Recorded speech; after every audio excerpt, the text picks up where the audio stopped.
morning. I actually redid my hair last night with the help of my husband. And so I am a little bit darker red now. We'll see how that goes when I straighten it today and what it really looks like. I hope that your Tuesday is going really, really well. I have only a few things, a few headlines that I wanted to share with you this morning, partially because I didn't have a chance to screenshot a lot of them, but overnight, there are a lot of sort of developments. And one of the things that I wanted to point out to you today is something that happened during a hearing today that I thought was just mind blowing, which is Kristi Noem is being grilled once again because she, in my opinion, is incompetent and inept at her job. But you know, unqualified is sort of the sort of lowest bar that they're going for these days for the Trump administration. And in her testimony, she was asked, "What is habeas corpus?" And she said that it was a right that the president had to deport people. And it is not a right of the president, it is a right of the people. I'm not quite sure who is giving her this sort of information. Um, but that is very disturbing, that she would have this sort of response to what is habeas corpus. They had to stop her from her answer because she clearly had no idea what it was. Um, Disturbing, nonetheless, disturbing. So, why is she not informed? Is that plausible deniability? Is that on purpose so that she can say, oh my gosh, I had no idea?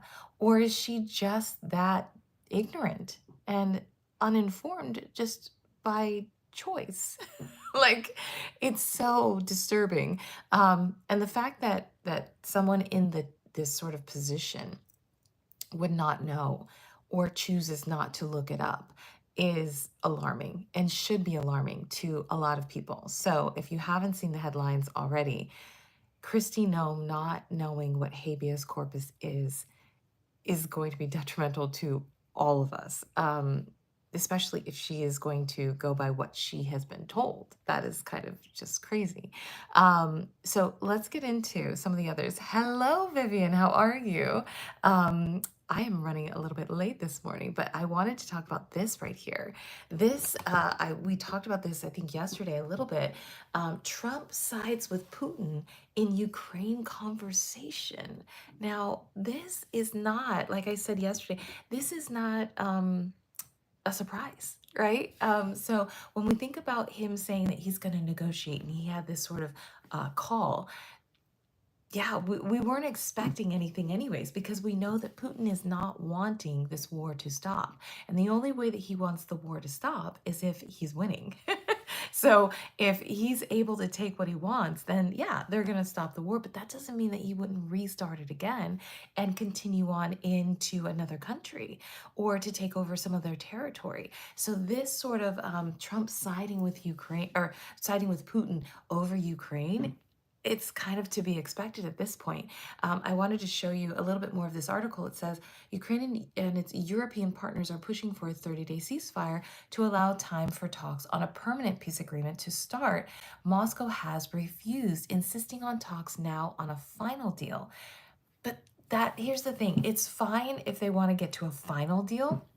But if the final deal for Putin doesn't involve him actually winning, there is no final deal.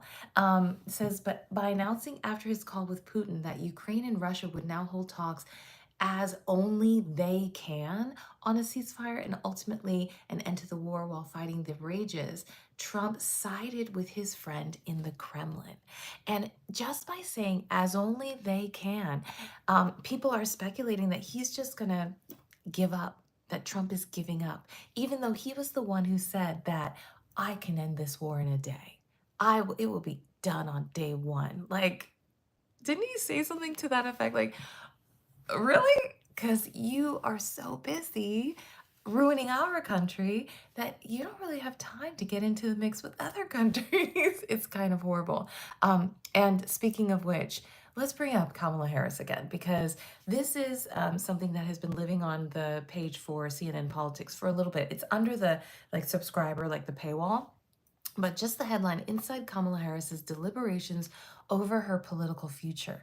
Now, a lot of people have said she doesn't belong in politics anymore. She didn't win, blah, blah, blah, blah. I personally believe that she did. I think that evidence is going to come out more and more. But regardless of if you thought she won, her position in politics is a big one because she had so much energy in the 2024 election with only 100 days. So if anybody wants to say that she has no sort of marketability, she does.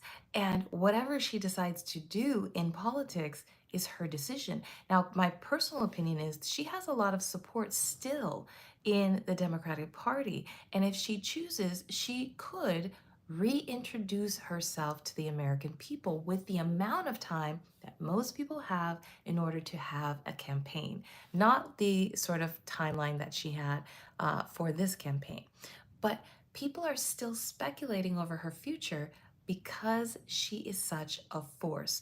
People don't speculate over your future if you have no capacity to lead, if you had nothing left in your tank. So for all of the naysayers who want to say, she needs to get out, she didn't do anything, she didn't win, people still talk about her because of the force that she still has, because of the power that she still sort of wields within the Democratic Party, because she was at the top of the ticket. Vivian says, I think we will know after July 21st. Maybe. I mean, I don't know what her timeline is. I think the faster she makes her decision, the better, because people want to know where they're going to throw their support. And that's a big deal. This is another one.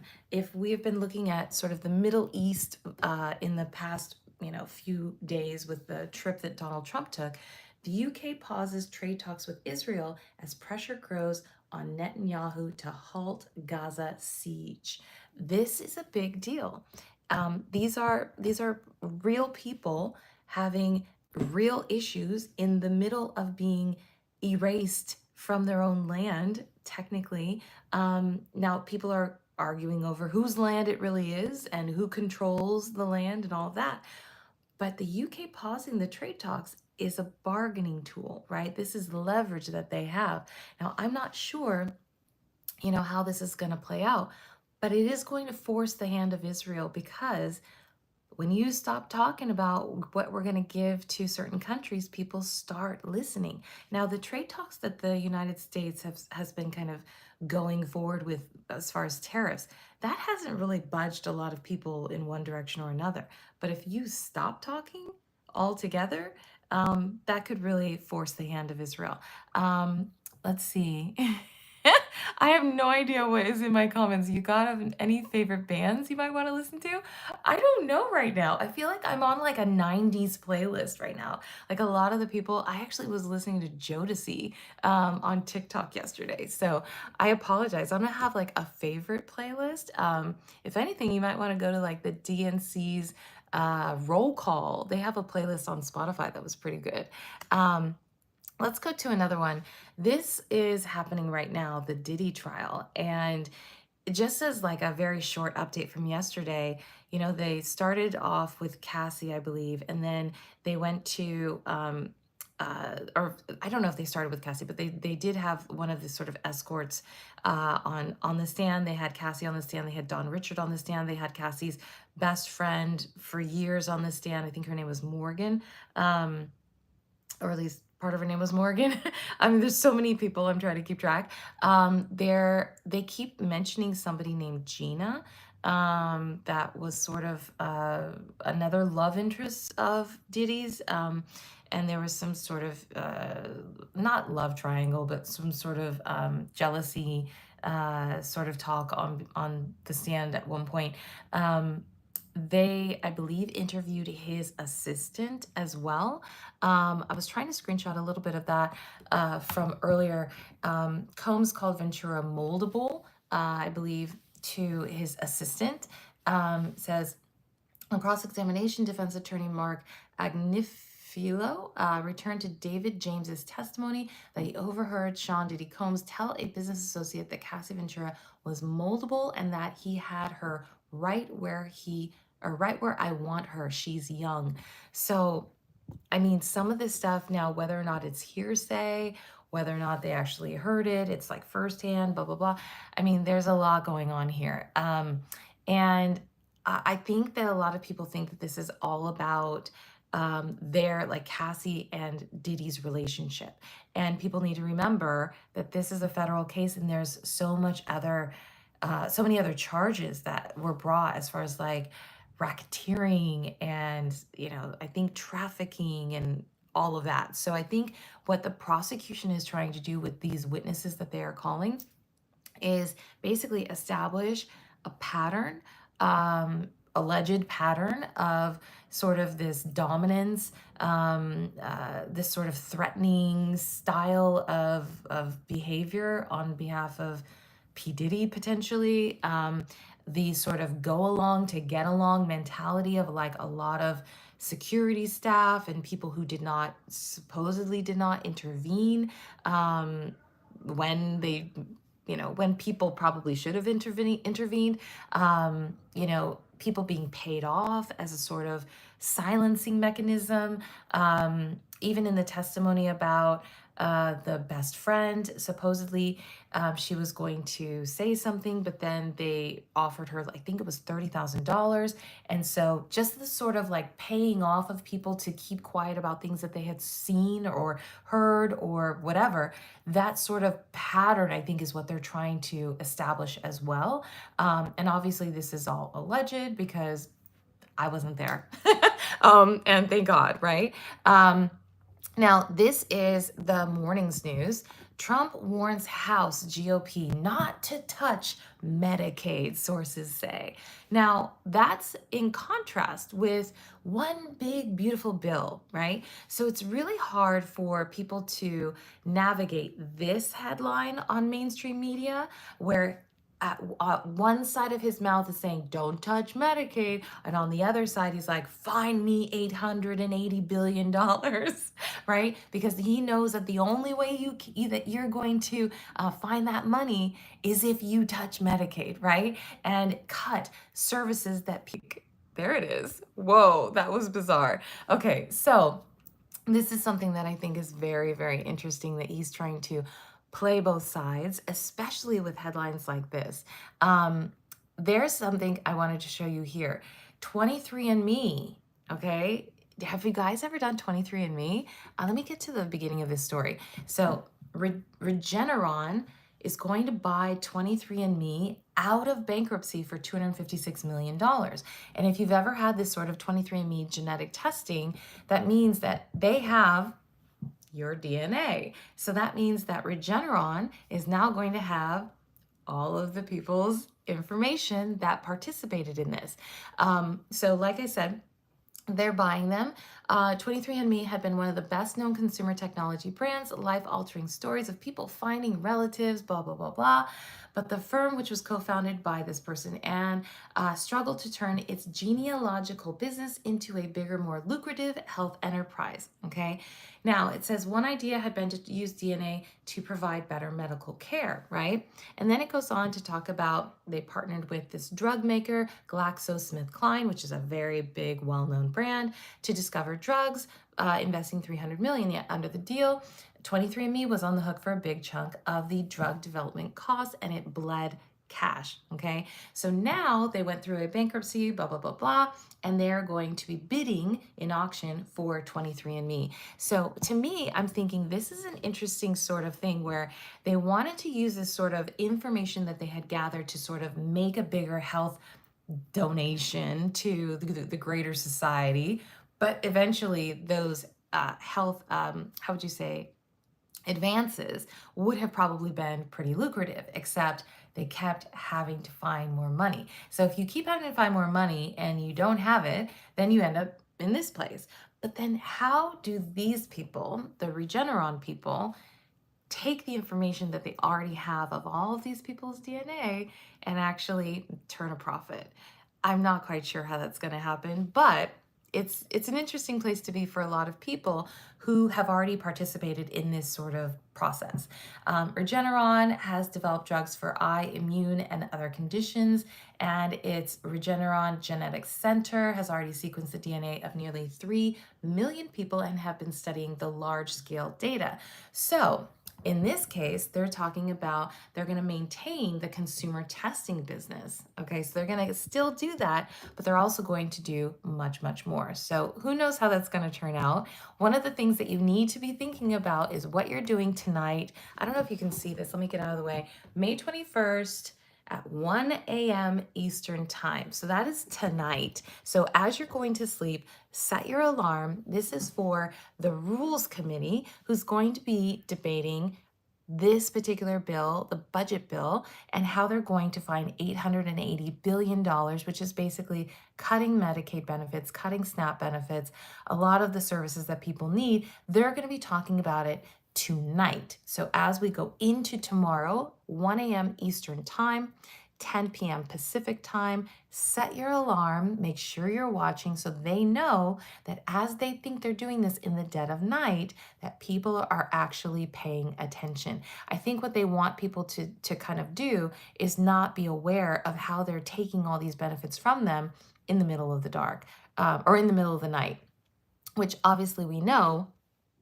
when they're doing it because they have to post it. They have to post it because they are public figures elected by the people. And unfortunately, they want to do these things in the dead of night when they think the people are sleeping. So let's not be asleep and let's actually, watch what's happening. Unfortunately, it's probably going to happen anyways, but at least they'll know that we saw them do that. And the people who voted for the tax cuts and for the tax breaks for the rich and for the service cuts for everyone else, those people will be on the chopping block as far as the election in 2026. And you know that you can vote them out just like you voted them in, because if they're taking away your services and they're not doing right by the people, then they should not be there in office.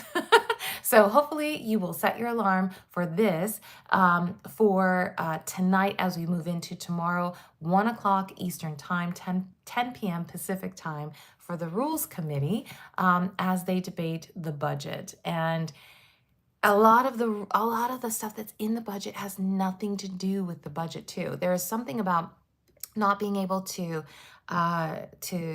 regulate or make laws on AI for 10 years. That has nothing to do with the budget. So there are a lot of things that are in the budget that are just like asides that should not even be introduced in this sort of legislation. But those are the headlines that are happening right now. And I hope that as we move into some of the different things that are going on in the world, that more and more people are waking up. Something else that happened, they dropped the charges for the Newark mayor when he was at the ICE facility in Newark, but they indicted a sitting congresswoman. And I believe that will be dropped as well. But I think they're using this as an intimidation tactic. So I think everybody needs to just be on heightened alert that they don't care about you. Unfortunately, they care about getting over on the people and making sure that they can just do what they want. They can suspend habeas corpus. They can suspend the rights of the Venezuelan migrants that came here with specific status for, I think, the last 3 years that allowed them to be here and work. They just suspended that overnight. And so now they are all afraid of potentially being deported because now they have no status. I think it was like 350,000 people overnight just lost their status and are just in limbo. It's ridiculous, and I know you know that is. But I hope you have a really great Tuesday. I will see you here tomorrow. Make sure to subscribe to my channel. If you have a moment, take a moment to like the live stream. And if you, as always, can visit my community tab and take the poll. I always put a poll on every single day. There's 20 some polls. If you haven't had a chance to take them, it's free. So I just want to know your opinion so we can continue the conversation during the live streams about all of what is important to you and how some of these things are affecting your life. So again, Have a great day, and I'll see you tomorrow.